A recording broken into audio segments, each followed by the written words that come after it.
जय हिंद दोस्तों। मैं लेकर आया हूं आपके लिए एक बहुत ही शानदार जॉब जो कि दिल्ली अधीनस्थ सेवा चयन बोर्ड की तरफ से निकली है। दिल्ली सरकार के अलग अलग विभागों में यह एक कंबाइंड एग्जामिनेशन होने जा रही है जो कि एमटीएस के पदों के लिए होगी। आप स्क्रीन पर देख पा रहे हैं combined examination 2025 for the post of multitasking staff. साथियों, मैं खुद दिल्ली सरकार में काम करने का बहुत अच्छा अनुभव रखता हूँ। वह सभी विभागों के बारे में एक अच्छी खासी जानकारी रखता हूँ, तो आपको बहुत ही सटीक व सही जानकारी मैं देने जा रहा हूँ। तो ये जो भर्ती है इसके बारे में, इसके इम्पोर्टेंट टेस्ट के बारे में, इसके फॉर्म कैसे भरे, इसकी क्या क्या एजुकेशन क्वालिफिकेशन है, क्या क्या एज लिमिट है, फॉर्म भरते समय आपको क्या क्या ध्यान रखना है, क्या इसका एग्जाम पैटर्न है, इसके लिए तैयारी कैसे करें, वो सभी जानकारियां मैं आपको देने जा रहा हूं। तो सभी प्रकार की जानकारी के लिए वीडियो को अंत तक देखें। वह इसी प्रकार की जानकारी आप लगातार प्राप्त करने के लिए हमारे यूट्यूब चैनल रोजगार समाचार गवर्नमेंट जॉब्स जंक्शन को लाइक व सब्सक्राइब कर लीजिए। तो बिना समय गंवाए आगे बढ़ते हैं। विज्ञापन की जो डिटेल है वो तो आप सभी डिस्क्रिप्शन में जाके विज्ञापन को डाउनलोड करके देख सकते हैं। बाकी मैं अपनी तरफ से एक साथ समस्त जानकारियां आपको विस्तार पूर्वक समझाते हुए देने जा रहा हूं।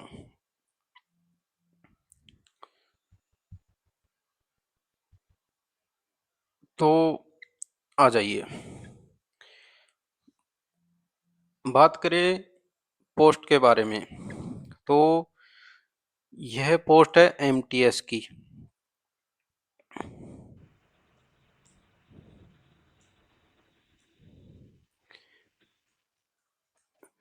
जो कि 714 पदों पर दिल्ली सरकार के लगभग 12 डिपार्टमेंटों में यह है। इसकी एक कॉमन एग्जाम होगी।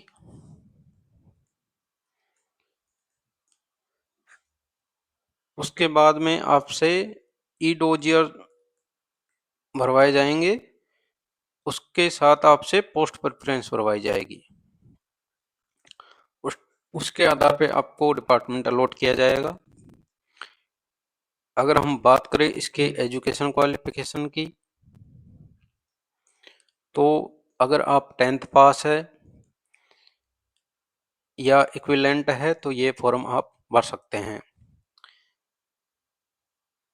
बात करें एज की, तो अगर आप 18 से 27 वर्ष के हैं तो आप ये फॉर्म भर सकते हैं। बात करें एज रिलैक्सेशंस की, तो अलग अलग कैटेगरीज के हिसाब से जो भी सरकार के नियम हैं उसके आधार पर आपको रिलैक्सेशन दिए जाएंगे। अब आगे हम बात करें इसमें फॉर्म कैसे भरे, तो DNSSB online.nic.in पे आप जाकर ये फॉर्म भर सकते हैं। सबसे पहले आपको रजिस्ट्रेशन करना होगा। उसके बाद लॉगिन करके वैकेंसीज पे जाके आप ये फॉर्म अप्लाई कर सकते हैं। अगर आप ऑलरेडी रजिस्टर्ड हो तो सीधा लॉगिन करके और वैकेंसीज में जाके अप्लाई कर सकते हो। आगे बात करें कि इसका एग्जाम मतलब पैटर्न क्या रहेगा। चलो उससे पहले हम बात कर लेते हैं कुछ जो कैटेगरी है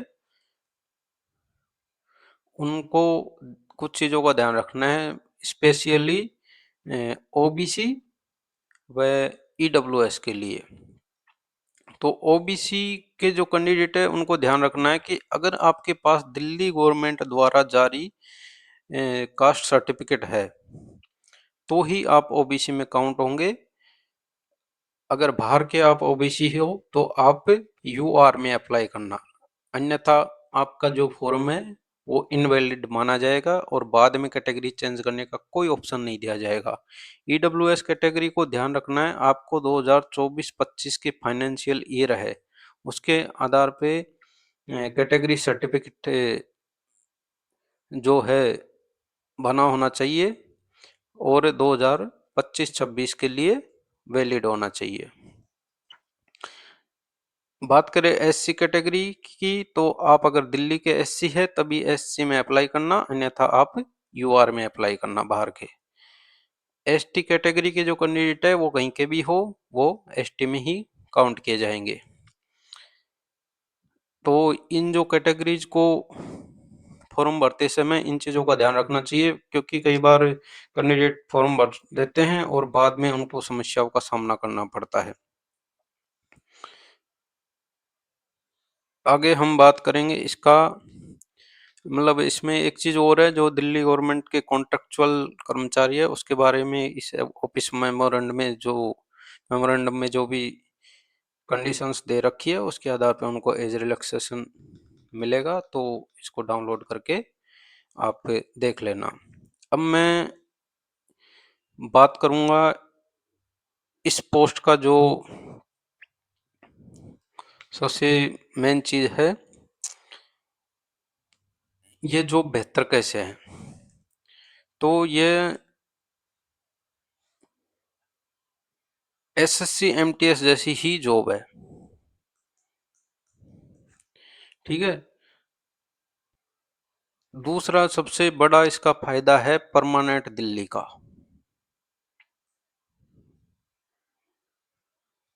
अगर आपको परमानेंट दिल्ली में जॉब चाहिए तो इससे बेहतर मौका नहीं हो सकता। एसएससी एमटीएस की तो ऑल इंडिया कहीं भी फेंक देते हैं, अगर आप दिल्ली के नियर बाई स्टेट जैसे यूपी, हरियाणा, राजस्थान के हो तो आपके लिए ये बहुत ही गोल्डन चांस है और इसको मिस मत करिए। ये मत सोचिए कि एमटीएस की पोस्ट है ये वो बहुत ही शानदार जॉब है। जॉब हालांकि आज के समय में तो कोई भी जॉब मिल जाए सब बेस्ट ही होती है, पर दिल्ली के आसपास के जो लोग हैं उसके लिए मतलब ये बहुत अच्छी जॉब मैं मानूंगा। अब मैं बात करूंगा इसका एग्जाम पैटर्न।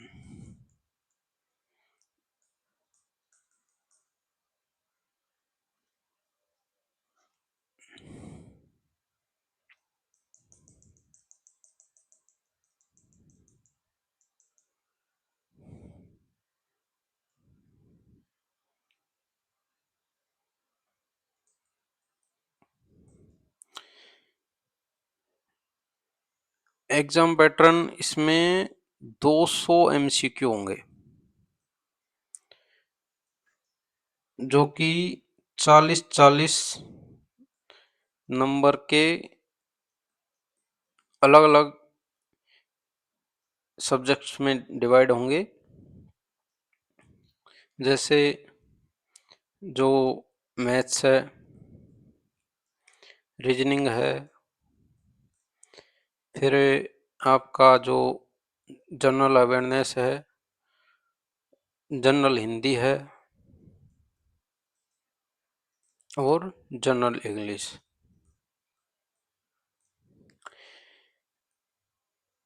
ये क्या है, 20-20 नंबर का इनका टाइम स्लॉट रहेगा।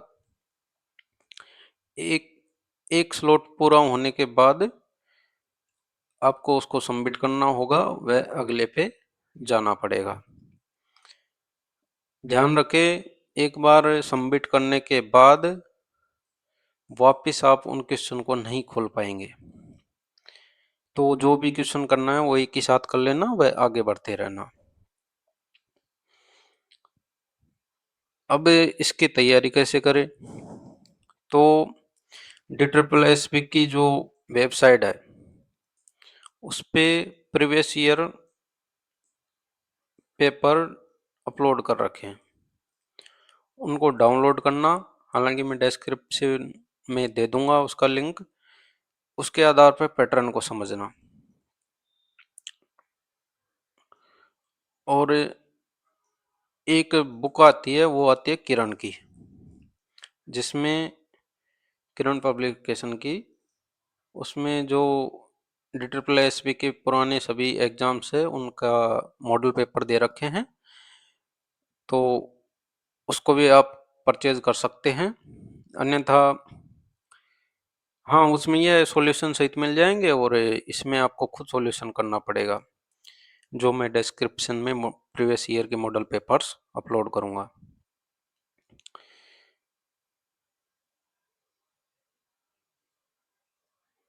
इसका जो सबसे बड़ा फायदा है, जो जिन बच्चों को ज़्यादा इंग्लिश नहीं आती उसके लिए इसमें जो हिंदी का पार्ट है वो बहुत ही सहायता करने वाला है सिलेक्शन में। अगर मैं बात करूं कट ऑफ्स की, तो कट ऑफ तो इसमें अच्छी खासी ही जाने वाली है, क्योंकि